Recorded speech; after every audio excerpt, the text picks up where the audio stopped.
앞서 전해드린 대로 김건희 씨가 징역 1년 8개월의 실형을 선고받았습니다. 그런데 재판부는 샤넬백과 목걸이 수수 사실만 유죄로 판단했는데요. 그 배경은 무엇인지 이고은 변호사와 짚어보겠습니다. 어서 오십시오. 안녕하세요. 네, 자 15년 구형했는데 1년 8개월이 나왔습니다. 일단 어떻게 보셨습니까? 사실상 예상하기가 좀 어려웠던 판결 내용이었습니다.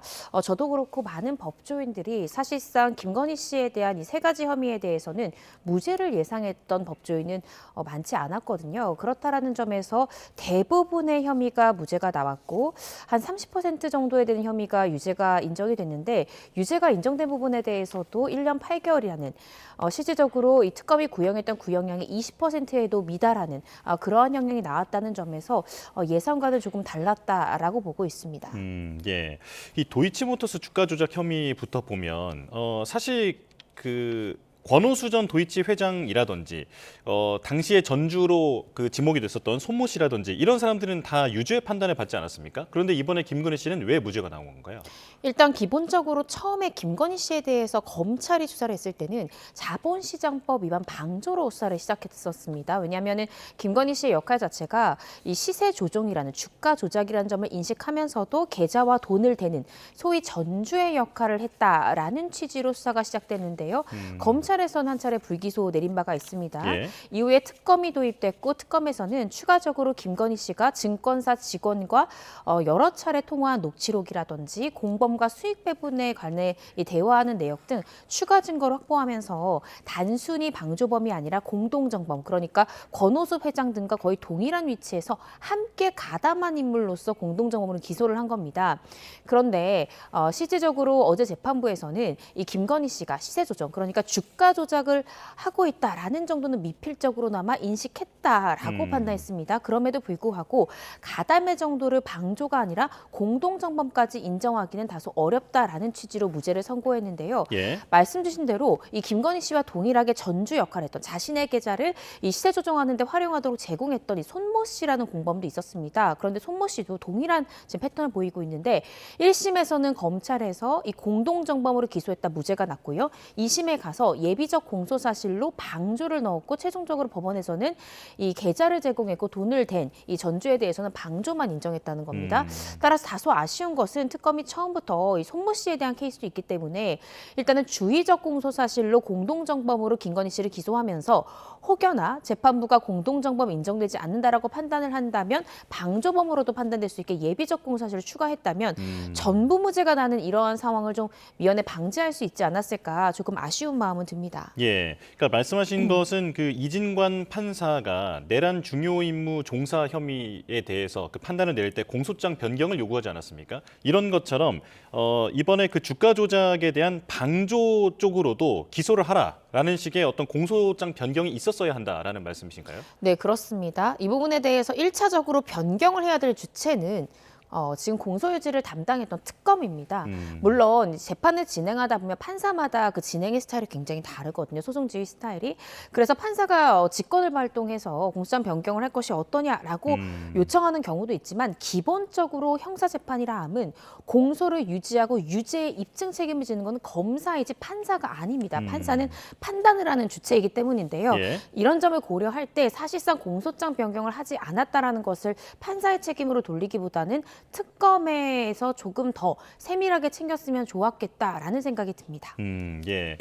저희도 조금 전에 리포트로 그 주가 조작에 대해서는 아마 유죄를 너무 확신했던 게 아닌가, 예, 그런 패인에 대해서 좀 짚어본 바가 있는데요. 자, 그런데 그 공소시효 판단했던 부분도 그 부분도 좀 궁금한 게 많습니다. 이제 그 여러 시기를 직접 나열을 하면서 이 어느 부분은 공소시효가 이제 끝났고 어떤 부분은 이제 해당하지 않는다, 여러 가지 설명을 하던데 이게 어떤 내용입니까? 네, 지금 일부 공소시효에 대해서는 완성됐다 면소가 나왔던 것이고 일부분에 대해서는 이 범죄 자체가 입증이 되지 않았다라는 취지의 판단이 나온 것인데요. 특검에서는 2010년부터 2012년까지를 이른바 포괄일제로 봐서 2010년 하나하나의 범죄 사실에 대해서 공소시효를 계산하는 것이 아니라 동일한 범위로 해서 일련의 행위가 쭉 이어졌기 때문에 가장 마지막에 이 종기 기준으로 봐야 돼서 공소시효가 살아있다. 왜냐하면 공범에 대한 확정 판결이 있기 때문에 공소시효가 중단되고 따라서 공소시효가 살아있다라고 주장을 했습니다. 그런데 재판부에서는 그렇게 보지 않았고요. 시기마다 그 범위라든지 일련의 연속성을 인정할 수가 없다라는 취지로 개별적으로 공소시효를 봐야 된다라는 것이고 공범에 대한 확정 판결이 있기 전 범행에 대해서는 따라서 10년의 공소시효가 완료됐다라고 봤던 것입니다. 예, 그러니까 결국은 이 도이치모터스 주가 조작 혐의에 대해서 김건희 씨는 공범으로 보기는 어렵다. 네, 그리고 이제 공소장 변경에 대해서도 특별한 요구는 없었고 그렇기 때문에 이 부분이 무죄가 나온 건데 그런데 사실 그 블랙펄 측의 일방적인 블록딜 그 부분에 대해서 김건희 씨가 항의를 했기 때문에 공범으로 보기는 어렵다라는 판단도 나왔거든요. 이 부분에 대한 비판이 좀 많은 것 같습니다. 네, 그렇습니다. 사실 이 부분에 대해서 2심의 판단도 충분히 달라질 수 있다고 생각하고요. 기본적으로는 아마 특검에서는 2심 과정 중에 공소장 변경을 신청할 가능성이 대단히 높을 것 같습니다. 방조 혐의를 예비적으로 추가할 것이고 추가적으로 방조를 넣지만 그럼에도 주의적 공소 사실인 공동정범을 인정시키기 위해서 계속 노력할 것으로 보여집니다. 이번 재판부에서 공동정범까지 인정할 수 없다라고 내세웠던 첫 번째 이유는 주가 조직 세력들의 진술을 보면 그 누구도 김건희 씨에게 이것이 시세 조정이다, 주가 조작이다라고 직접적으로 알려준 사람의 진술이 없다라는 것이고 또 이 부분에 대해서 이 공동정범이 인정되려면 공동 가공의 의사 하에 일종의 실행행위의 분담이 있어야 됩니다. 그런데 증거 기록을 1페이지부터 끝까지 읽어보더라도 김건희 씨가 담당했던 역할이 어떤 것인지 특정할 수 있는 증거가 발견되지 않았다라는 취지고요. 말씀 주신 블록딜 관련해서도 결과적으로 이렇게 할인돼서 매각하는 부분에 대해서 만약 공범이었다면 김건희 씨가 이 부분에 대해서 항의할 이유가 없지 않느냐라는 등의 사유를 적시했습니다. 그래서 예. 이 부분에 대해서는 항소심에서 특검이 또 충분히 주장할 수 있는 부분이지 않을까 싶습니다. 예. 자, 그리고 명태균 씨 관련 의혹입니다. 그러니까 대선 후보 경선에 유리한 여론조사를 명태균 씨에게서 무상으로 받고 그리고 그 대가로 김영선 의원에 대한 그 공천을 해줬다라는 혐의인데 재판부의 판단을 보면 무상으로 여론조사를 받은 것은 인정하는데 이건 명태균 씨가 자발적으로 영업을 위해서 한 행위다 이렇게 판단했더라고요. 네, 그렇습니다. 무상 여론조사 내지는 염가 여론조사가 과연 정치 자금으로 볼 수 있는가 그간 수많은 판례가 있었습니다. 유죄가 선고된 것도 있고 무죄가 선고된 것도 있지만 유죄가 선고되기 위해서는 해당 여론조사를 의뢰한 의뢰자의 전속적 이익으로서 경제적 가치를 지니는 것이어야 유죄가 선고되는 것이 어제 판단한 재판부의 판단뿐만이 아닙니다. 계속된 판례에서 동일한 쟁점을 짚고 있는데요. 어제 재판부에서 지적한 부분은 이 피고인 부부, 그러니까 윤석열 전 대통령 부부가 직접적으로 지시하거나 의뢰한 것이 아니라는 점, 또 명태균 씨와 어떠한 계약이 없었다라는 점뿐만 아니라 전속적 이익으로서 이러한 여론조사가 이 대통령 부부에게만 이익이 되는 그런 여론조사였어야 되는데 명태균 씨가 윤 전 대통령 부부를 만나기 전부터 조사를 계속해 왔고 그리고 조사 결과가 나오면 그 해당 당사자에게 접촉하는 방식으로 영업해 오던 그런 명태균 씨 영업 방법이나 참고인들의 진술 이런 것들을 토대로 이 해당 여론조사가 반드시 이 피고인 부부를 위한 것으로만 그렇게 해석할 수는 없다. 일종의 영업의 일환으로 볼 수 있다라는 취지로 무죄를 선고했습니다. 예. 그래서 이 부분에 대해서는 이런 납득되는 부분들이 있고요.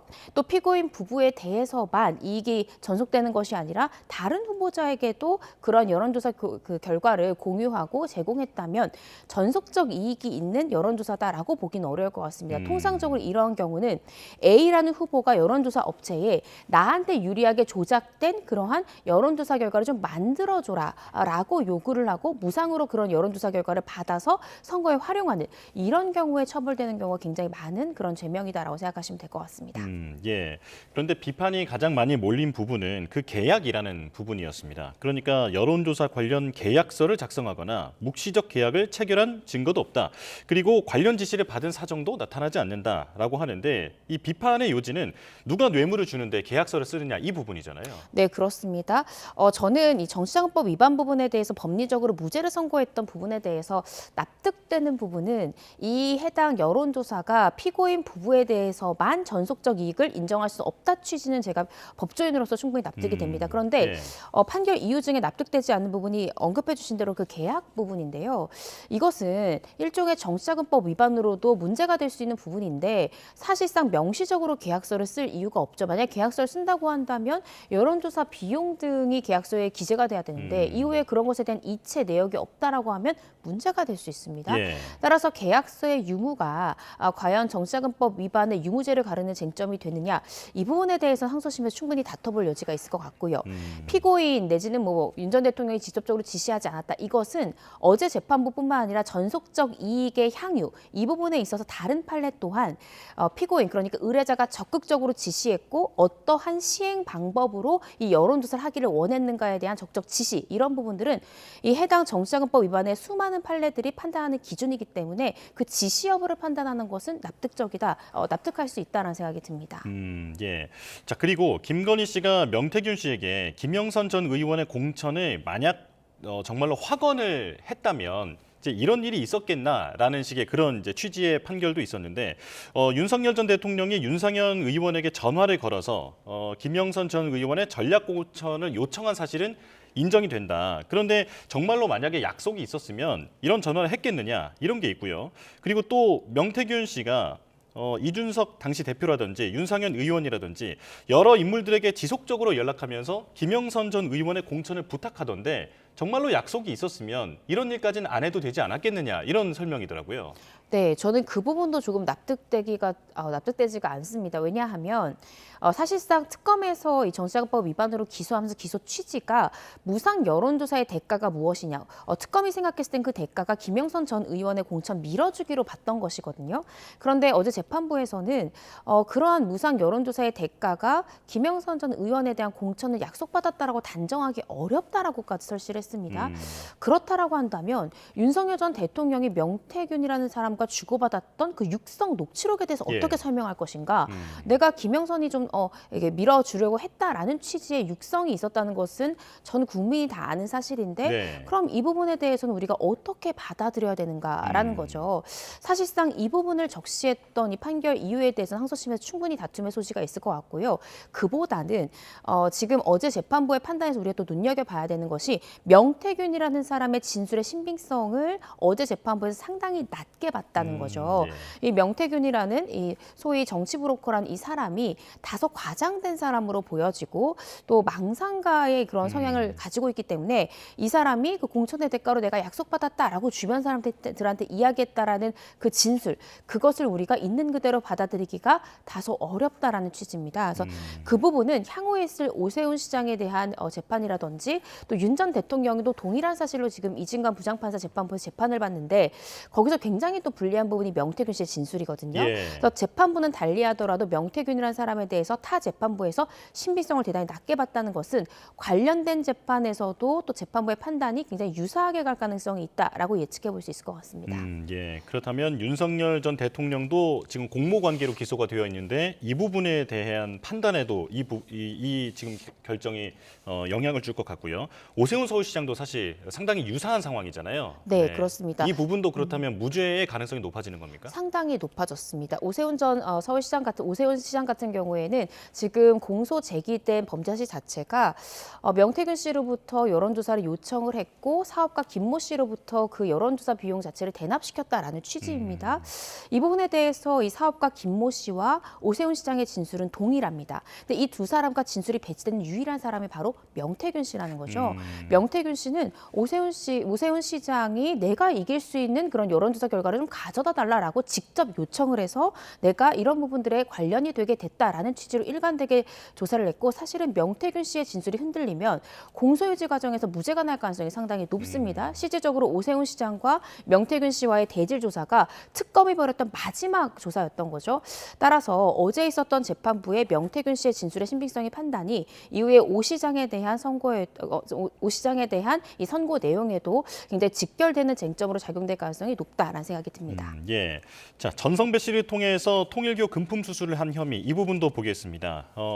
지금 보면 샤넬 가방 2점을 받았고 그라프 목걸이 하나를 받았는데 최초에 받은 이 샤넬 가방은 무죄로 판단을 했더라고요. 왜 그렇습니까? 네, 가방을 2개를 받았습니다. 김건희 씨도 샤넬 가방 2개 받은 사실은 본인도 인정을 합니다. 근데 첫 번째 받았던 가방이 2022년 4월 7일에 약 800만 원 상당의 샤넬 가방을 받았는데 이 부분은 무죄. 근데 두 번째 받았던 같은 해 7월 5일에 받았던 1,200만 원 상당의 샤넬백에 대해서는 유죄가 선고가 됐습니다.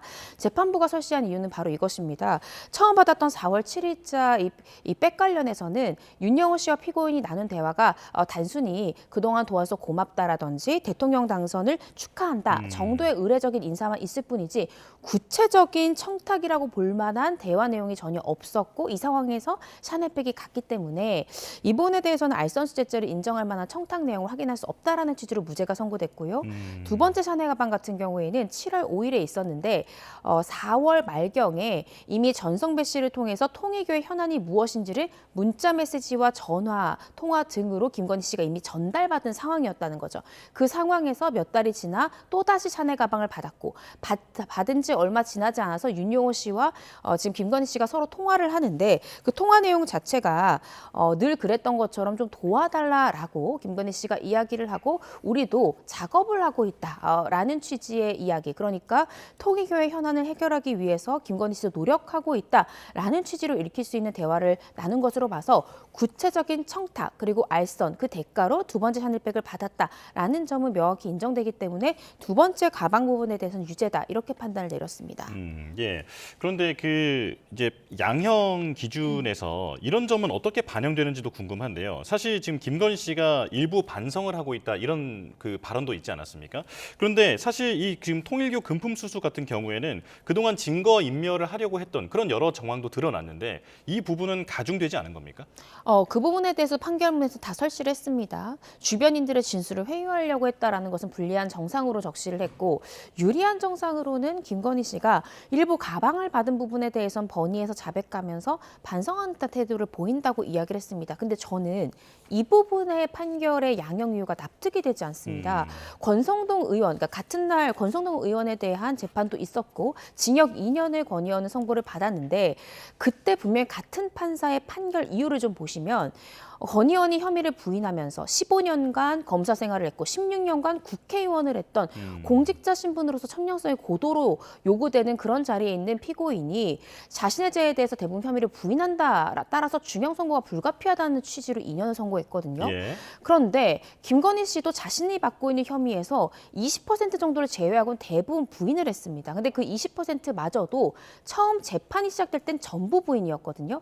그런데 재판을 진행하다가 자신이 믿었던 전성배 씨가 전달했다라고 갑자기 진술이 돌아서고 심지어 문고리 3인방 중 한 명이었던 유경호 씨 또한 내가 진술을 회유당했고 실제적으로 전달한 것이 맞다라는 취지로 돌아서니까 어쩔 수 없이 인정했던 20%거든요. 그런데 과연 이것을 진지한 반성이 있다라면서 유리한 정상 참작 사유로 삼아야 될 것인가? 오히려 이 부분에 대해서는 처음부터 반성하지 않고 어쩔 수 없이 여러 가지 증거 관계상 번의해서 자백한 것으로 보이기 때문에 진지한 반성으로 해석할 수 없다라고 보는 것이 조금 더 합리적이지 않을까라는 생각이 듭니다. 예, 어떤 청렴성의 기준으로 보자면 그 김건희 씨가 일반인이라고는 하지만 과거 검찰 고위직의 아내였고 그리고 또 최근까지는 대통령의 배우자였기 때문에 그 기준이 조금 느슨해지는 것이 이게 좀 잘 이해가 되지 않는다 이런 생각이 듭니다. 자, 일단 여기까지 말씀 나누겠습니다. 이고은 변호사와 이야기 나눠봤습니다. 고맙습니다.